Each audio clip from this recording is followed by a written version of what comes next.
Ito ang reading mo, Libra. Welcome back to our channel. Naway nasa mabuti kayong kalagayan while watching the channel. This is a general reading. Kayo nang bahalang magpalit-palit ng situation nyo sa reading ko.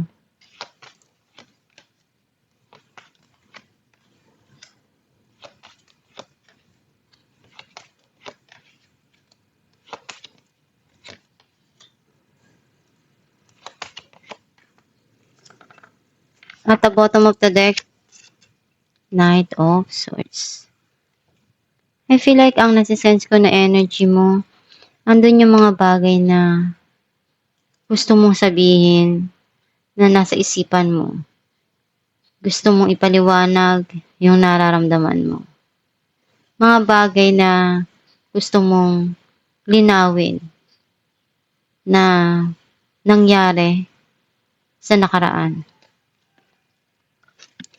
Ang mensahe ng card mo, meron darating dito na bagong pag-ibig or babalik sa buhay mo. O pwedeng ikaw yung magpupuno, magbibigay ng pagmamahal na kailangan mo para sa sarili mo at dun sa mga taong nagmamahal sa iyo.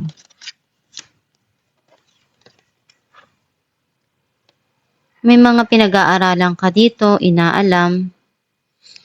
Some of you, pwedeng may darating dito na balita na hindi mo inaasahan.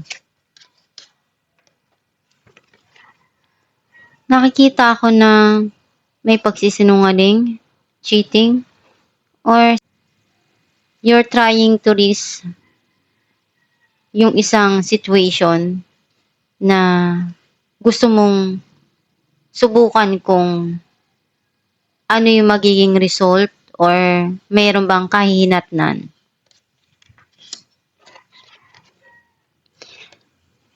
Nagkaroon ng pagtatapos, may darating na bagong pagsisimula.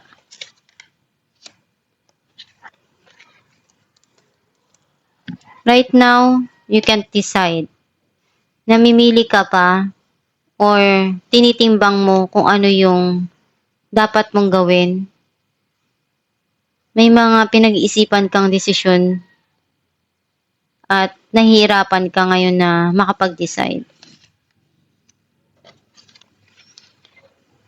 You're gathering information or alam mo kung ano yung responsibilidad mo.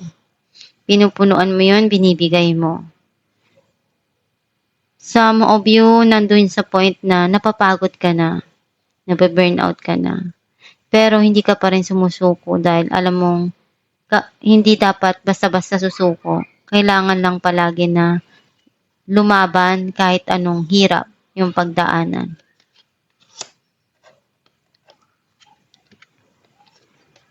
Nakikita ko na may mga iniisip ka na desisyon na gusto mong gawin. Some of you pwedeng travel.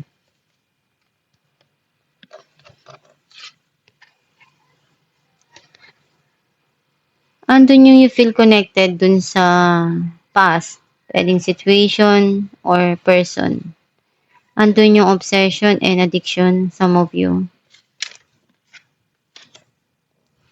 Clarify natin na Ace of Cups. The Hermit and the Wheel. May mga binabalikan ka na alaala. Andun yung masasaya na pagsasama, pagmamahal. Nagkaroon ng end yung cycle na yun. May papasok na yung cycle para sa'yo. Which is, andun yung mas gusto mo yung masaya ka na nagmamahal. Yung may peace of mind. Yung malaya ka na nagagawa mo yung gusto mo. Clarify natin ang Seven of Swords. King of Swords and Page of Pentacles. Nakikita ko na may mga desisyon kang kailangan na pag-isipan ng mabuti. Some of you, pwedeng someone sa buhay mo na nagkakaroon ng pagsisinungaling. May mga plano siyang gawin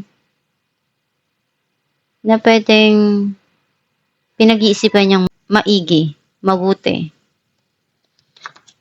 Hanapin natin ang Two of Pentacles.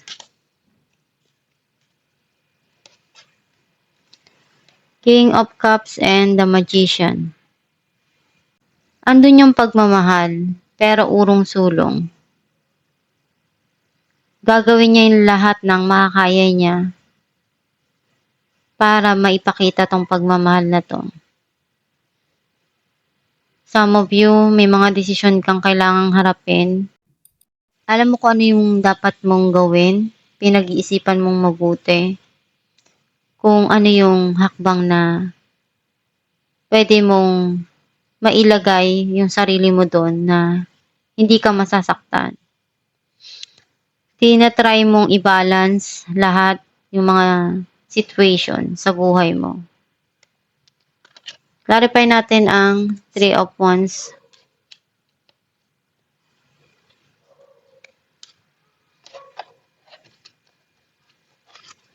Judgment and Seven of Cups. Nakikita ko na meron ditong kailangan mong pagdesisyonan ng tama.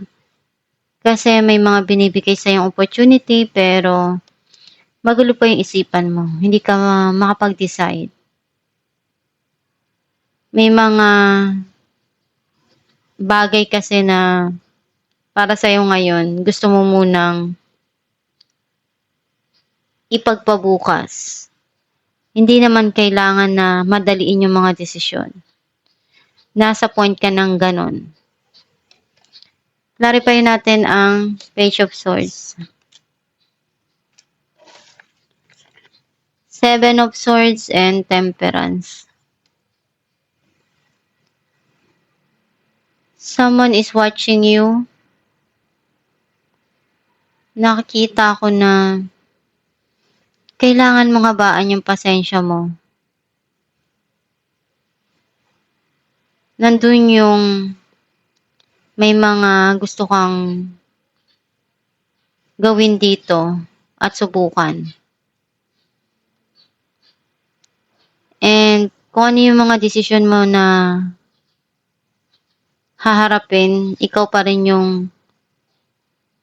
aani niyan bandang huli.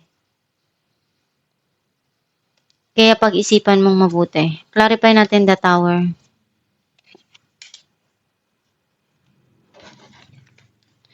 Ten of Swords and Ten of Wands. 10-10.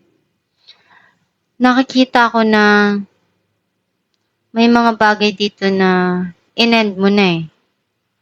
Kasi napagod ka na dun.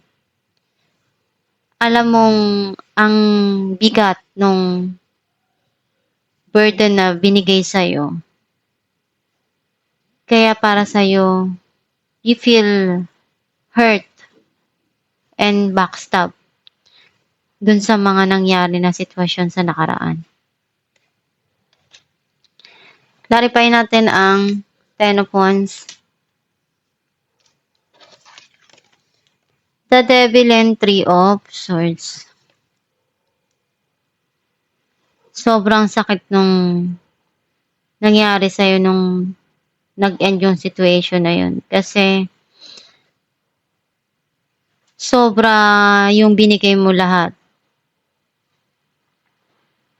Andun yung sobrang mahal mo yung tao. Halos lahat yung mundo mo binuhos mo dun sa tao. Nasaktan ka ng labis. And nakita ko naman na yung sadness na yun para sa'yo, inialis mo yung sarili mo dun. Kasi nagkaroon na ng end yung situation na yun. Clarify natin ang The Devil.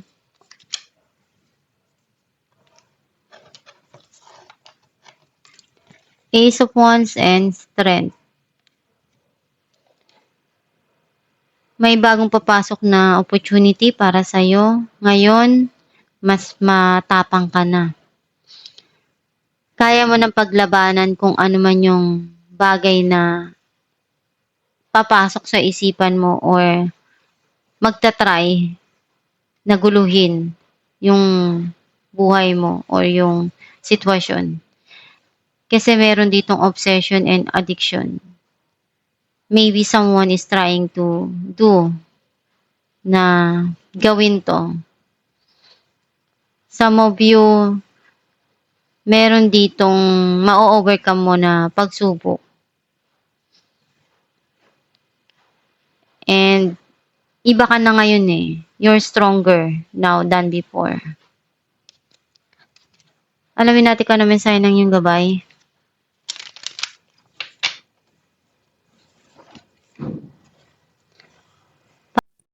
Family. This situation is rooted in an emotional experience with a family member, which we can help you to understand and heal in your mind and heart. Surround this person, yourself, and the experience with calming blue light and many angels. Be open to the gifts within the situation and allow yourself to feel peace. Ang mensahe ng yung gabay na yung pamilya, yung palaging umiikot sa mundo natin, sa buhay natin. Minsan nagkakaroon ng gulo around the family pero huwag kang magpapadala dun. May mga sitwasyon sa buhay natin na kailangan nating maranasan para malaman natin kung sino tunay na nagmamahal at totoo sa atin. Magpakatatag ka lang, labanan mo yung nararamdaman mong pigati or kalungkutan. Kailangan na isipin mo palagi na lahat ng hirap na pinagdadaanan mo, pagdating ng araw, ikaw din yung aani nun. Kasi yung mga natutunan mo doon, magagamit mo din yan. As a lesson na na-experience mo yun. At alam mo nang lagpasan yung mga pagsubok na dumadaan sa buhay mo. Basta magpakatatag ka lang palagi. Kung ano yung pinagdadaanan mo ngayon, hindi naman yan habang buhay na mananatili dyan. Lakasan mo lang yung loob mo. Magdasal ka lang palagi. Mas maganda na malakas yung connection mo kay God. Kasi kapag malakas yung connection mo kay God, maganda yung dumarating sa buhay mo. At kung ano yung mga desisyon na darating na dapat mong pag-isipan ng maigi para hindi ka magkamali at hindi mo pagsisihan sa huli. At itong yung reading libra, kung nakaresonate ka kayo, comment down below. Thank you for watching.